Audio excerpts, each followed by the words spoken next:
ചേച്ചിനെ കണ്ടപ്പോഴത്തേക്ക് ഞാൻ ആദ്യം നോട്ടീസ് ചെയ്തത് കയ്യിലത്തെ ഈ ബ്രേസ്ലെറ്റ്സും ഇതൊക്കെയാ. കുറച്ച് ഓവറായാലും എല്ലാവരും ശ്രദ്ധിക്കും.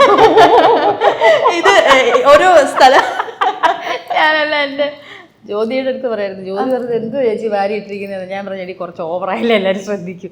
ഇപ്പൊ ചോദിച്ചില്ലേ? ഇല്ല, രസമുണ്ട്. ഇപ്പൊ കുറെ പേര് ഇങ്ങനെ ട്രെൻഡായിട്ട് ഇങ്ങനെ കുറെ സാധനങ്ങൾ ഇങ്ങനെ ഇടുന്നുണ്ടല്ലേ. ഞാൻ വിചാരിച്ചു ഞാനേ ഇത് ഇറക്കിയെന്ന്. അല്ലല്ല, ഇതിനും കൊണ്ടല്ലേ ഇങ്ങനെ ഇടുന്നതൊക്കെ കണ്ടിട്ടുണ്ട് ഇങ്ങനെ. പക്ഷെ ഇങ്ങനെ ഇരുന്ന് കണ്ടിട്ടുണ്ടോ? ഒരു ബന്ധമില്ലാതെ ഒരു സ്റ്റേറ്റ്മെന്റ് ആയിട്ട് അങ്ങ് ഇറക്കിയേക്കാണ്. ഒരു ബന്ധമില്ലാതെ. അതെ. ഇതിങ്ങനെ ഓരോ ട്രിപ്പിലൊക്കെ പോകുന്ന സമയത്ത് ഇങ്ങനെ ഓരോ സ്ഥലത്തുനിന്ന് കളക്ട് ചെയ്യുന്നതാണോ? അല്ലടാ, അങ്ങനെയല്ല. ഓരോ ട്രിപ്പ് ശരിയാണ്. ഇത് ഗോവയിൽ പോയപ്പോ മേടിച്ചത്, ഇതിപ്പോ കാമാക്കിയ ടെമ്പിളിൽ പോയപ്പോ മേടിച്ചത്, ഇത് ഞാൻ എവിടുന്ന് ബോംബെന്ന് മേടിച്ചത്. അങ്ങനെ ഓരോ സ്ഥലത്ത് പോകുമ്പോ ഇങ്ങനെ ചിറാപുഞ്ചിന്ന് മേടിച്ചതുണ്ട്. അപ്പൊ ഇങ്ങനെ ഓരോ സ്ഥലത്ത് ഇങ്ങനെ പോകുമ്പോ വെറുതെ ഇങ്ങനെ കാണുമ്പോ രസമല്ലേ, അപ്പം വാങ്ങിച്ചു വെക്കും. ഈ ഓരോ ട്രാവലൊക്കെ ചെയ്യുമ്പോ ഓരോ സ്ഥലത്തുനിന്ന് ചിലര് ഫ്രിഡ്ജ് മാഗ്നറ്റ്സ് ഒക്കെ കളക്ട് അത് ഞാൻ ചെയ്യാറുണ്ട് അല്ലേ? അശോകൻ ചേട്ടൻ അങ്ങനെ കളക്ഷൻസ് ഒക്കെ? ഞാൻ പണ്ട് സ്കൂളിൽ പഠിക്കുമ്പോൾ ഈ എക്സ്കർഷൻ പോകുമ്പോൾ അന്ന് സ്ഥിരം എല്ലാവരുടെയും അട്രാക്ഷൻ കന്യാകുമാരിയാണ്. ശംഖുമാല, അതുപോലെ അവിടുത്തെ മണ്ണ് എടുക്കുക. ഇതൊക്കെ ആരൊക്കെ പറയാം കന്യാകുമാരിയുടെ മണ്ണാണ്, ഒരു ഭയങ്കര ദിവ്യത്വം പോലെ. ആ മണ്ണൊരു പ്ലാസ്റ്റിക്കിനകത്ത് അതിനകത്ത് വെച്ച് കൊണ്ടുനടക്കുക. ഇപ്പൊ ശംഖുമാല, പിന്നെ ഈ ഇത് നോക്കുന്ന സംഭവമുണ്ട് ബൈനോക്കുലർ. അതിങ്ങനെ ഓരോന്നിങ്ങനെ കറക്കി കഴിയുമ്പോൾ പല കളറിൽ ഇങ്ങനെ കാണും. അത് ഭയങ്കര ഇതിന്റെ ത്രില്ലായിരുന്നു അത്.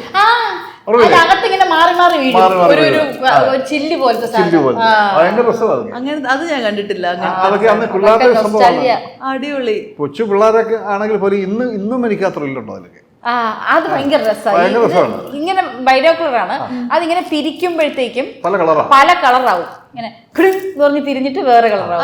അടുത്ത് തിരിക്കുമ്പോ ചുവപ്പ് വരും, അടുത്ത മഞ്ഞ വരും. അതിങ്ങനെ ചില്ല് പോലെ നമ്മുടെ ഈ വർണ്ണക്കടലാസ് പേപ്പറില്ലേ, അത് കട്ട് ചെയ്ത് തന്നെ തിട്ടേക്കുന്ന ഓരോന്നിങ്ങനെ തിരിക്കുമ്പോൾ തോന്നുന്നു. തിരിക്കുമ്പോ അങ്ങനെ ഭയങ്കര രസമാണ്. കളർഫുൾ ആയിട്ട് ഇങ്ങനെ വന്നോണ്ടിരിക്കും. പിന്നെ ശംഖ് കൊണ്ടുവരിക, അങ്ങനെ കുറെ കാര്യങ്ങളൊക്കെ അവിടെ നിന്ന് കിട്ടും. കന്യാകുമാരി പോകാനൊക്കെ ഒരു ത്രില്ലാണ്. അതെ. അപ്പൊ അവിടെ നിന്നൊക്കെ ഇങ്ങനെ ഓരോ സംഭവങ്ങളൊക്കെ ഇങ്ങനെ പെറുക്കൊണ്ടുവരും. മണ്ണ് ചിലപ്പോൾ ഈ അവിടുത്തെ മണ്ണിന്റെ ഒരു കളർ വ്യത്യാസമാണ്. അത് നമ്മളൊരു പേപ്പറിൽ പ്ലാസ്റ്റിക്കിലൊക്കെ ഇട്ടിട്ട് വീട്ടിൽ കൊണ്ടുവരും.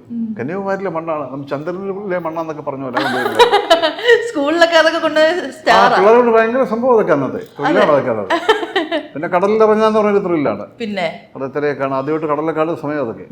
ഇത് കുറച്ചതാ ഞാൻ കേട്ടോ. ഒരു വലിയ സാധനം കൂടെ ഉണ്ടായിരുന്നു. വലുതുണ്ടായിരുന്നു.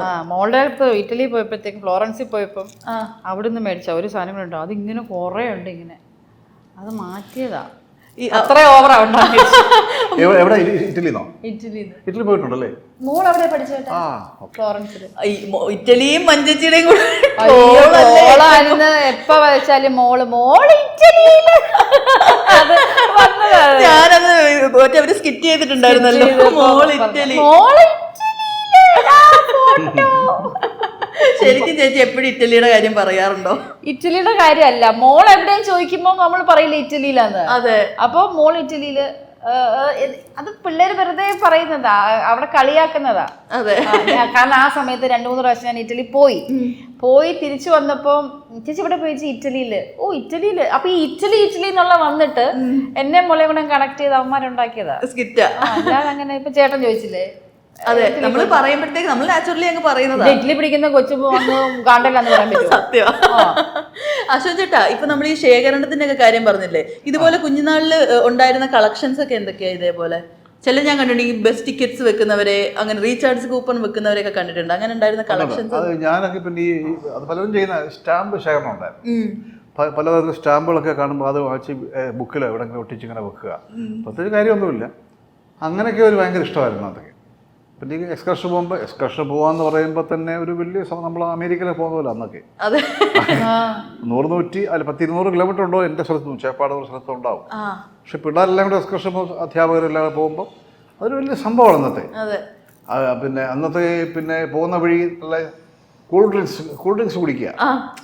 അന്നൊന്നും ഇത് വാങ്ങിയില്ല. വീട്ടുകാരോട് കിട്ടത്തില്ല മാത്രമല്ല, ഇതാരും വാങ്ങിച്ചു തരത്തില്ല. ഡേഞ്ചറാണെന്ന് പറയും. അതൊന്നും കഴിക്കരുത്, ഐസൊക്കെ ഇട്ടാ കൊള്ളില്ല. നമ്മളിതൊക്കെ വലിയ തൊഴില്ല. അന്ന് 15 പൈസയൊക്കെ ഉള്ളെന്ന് ഒരു കൂൾ ഡ്രിങ്ക്സ് വാങ്ങിച്ച് കുടിക്കാത്ത കൊതിയാണ് അതൊക്കെ. അപ്പൊ അങ്ങനെയുള്ള ഒരു മസാല ദോശ തിന്നാൻ കൊതിയാണ് പണ്ടൊക്കെ. അതൊക്കെ അങ്ങനെ ഹോട്ടലിലെ നമ്മൾ കഴിക്കുള്ളല്ലോ. 15-20 പൈസ ഉള്ളെന്ന് ഒരു മസാല ദോശയ്ക്ക് അന്നത്തെ. പിന്നെ ഈ കന്യാകുമാരി പോലുള്ള ത്രില്ലുകളും കാര്യങ്ങളൊക്കെ അങ്ങനെ അങ്ങനെയൊക്കെയുള്ള ഭയങ്കര ചെറുപ്പത്തിൽ ഇഷ്ടം. ഇത്തരത്തിലുള്ള കാര്യങ്ങളൊക്കെ മഞ്ചേച്ചിക്ക് കണക്റ്റബിൾ ആണോ? ഈ വീട്ടുകാരുടെ കൂടെ പോകുമ്പോ ഇതൊന്നും വാങ്ങിച്ചു തരില്ല അച്ഛൻ ഒന്നും മേടിച്ചെടുത്തില്ല. പണ്ട് ഞാൻ ബസ്സിൽ പോകുമ്പോ ഛർദിക്കുമായിരുന്നു.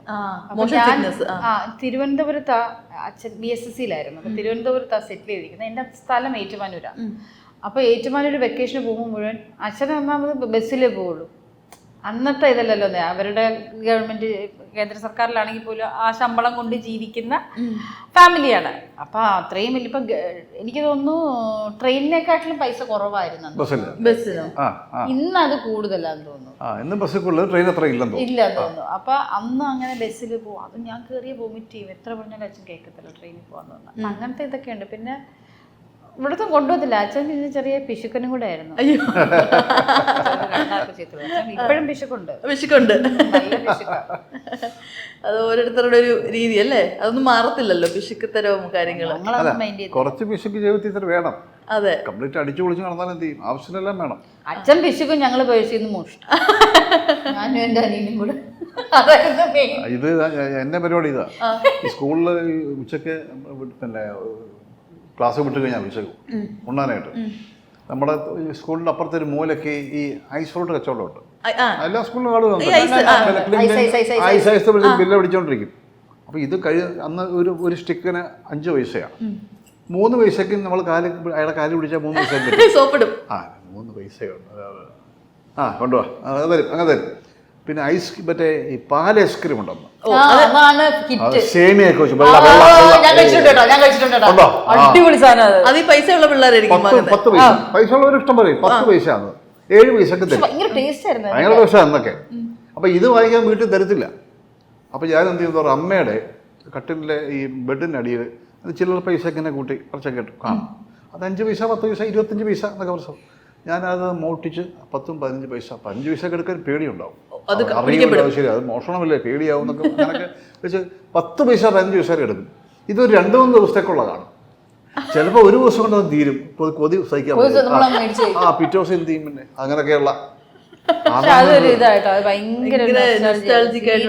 അത് പണ്ടത്തെ കാലത്ത് പറഞ്ഞ ഐസ്, ഇന്നത്തെ കള്ളത്തരങ്ങൾ ഇല്ല, അന്ന് കുറവാ.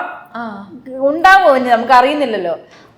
ഇന്നല്ലേ നമ്മള് വെള്ളം വിശ്വസിച്ച് കുടിക്കാൻ പറ്റില്ല, അങ്ങനെയുള്ള കുറെ നമുക്ക് ഇത് വരും. കഴിയുമ്പോ ഏത് വെള്ളാന്ന് അറിഞ്ഞോട്ടാ. പക്ഷെ അന്ന് അങ്ങനെ പറയുമെങ്കിൽ അത് നുണ പറയുന്നതാ. അന്ന് കള്ളമില്ല, നല്ല വെള്ളത്തിലാ, കിണറ്റി വെള്ളത്തിലൊക്കെ ഉണ്ടാക്കുന്നതാ. ചെല്ല് പറയുന്നത് വാങ്ങിച്ചു കഴിക്കല്ലേ,